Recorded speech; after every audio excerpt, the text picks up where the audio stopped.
Bienvenue dans cette présentation où nous allons explorer les différences fondamentales entre un projet éducatif et un mémoire. Ces deux travaux sont essentiels dans le domaine académique, mais ils ont des finalités distinctes.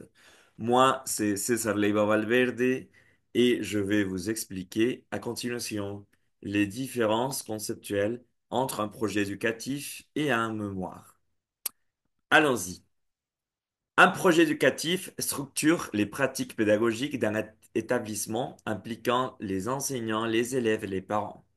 En revanche, le mémoire est un travail de recherche approfondi qui se centre sur un sujet spécifique pour démontrer des compétences analytiques et une argumentation scientifique. À continuation, nous allons expliquer l'importance dans le domaine académique. Ces deux travaux sont essentiels dans le domaine académique parce que le projet éducatif améliore la qualité de l'enseignement dans son centre éducatif et ce qui va favoriser l'engagement, tandis que la mémoire contribue à l'avancement des connaissances par une recherche rigoureuse. En ce qui concerne la définition d'un projet éducatif, un projet éducatif est un cadre stratégie qui intègre des objectifs d'un établissement scolaire et il répond aux évolutions pédagogiques pour améliorer l'expérience d'apprentissage en impliquant toutes les parties prenantes.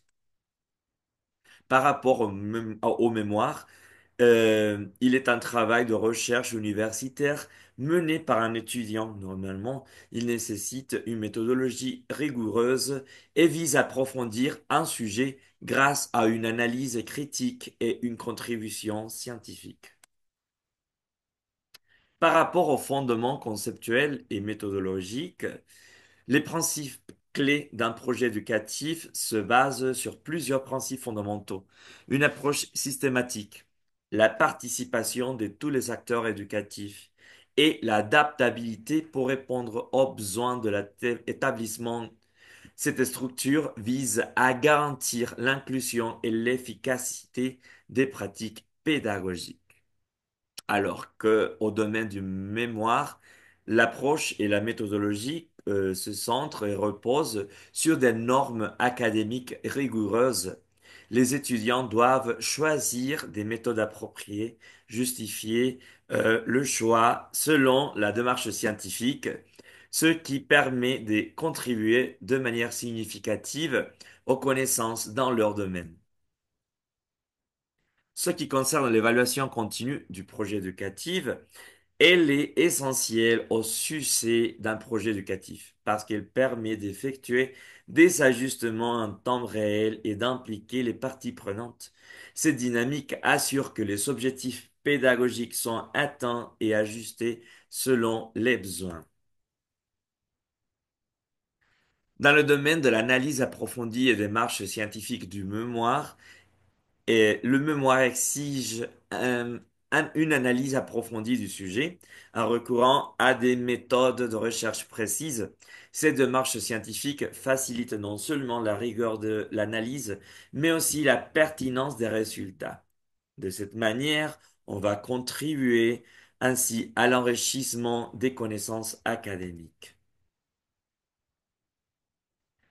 On va travailler, on va parler, expliquer les différents types de projets éducatifs. Les projets éducatifs se déclinent en plusieurs types.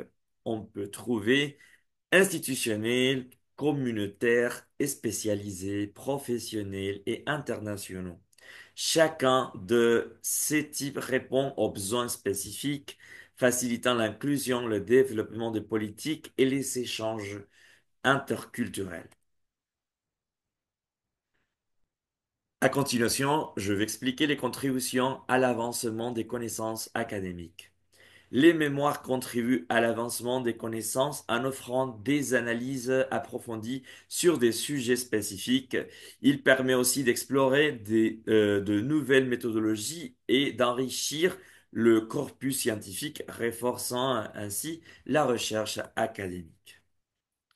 En guise de conclusion et les implications, Bref, le projet éducatif définit les objectifs d'un établissement scolaire pour améliorer l'enseignement, tandis que le mémoire est un travail de recherche personnel. De cette manière, on va démontrer des compétences analytiques. Bien que distants, ces deux éléments complètent au sein de parcours éducatifs.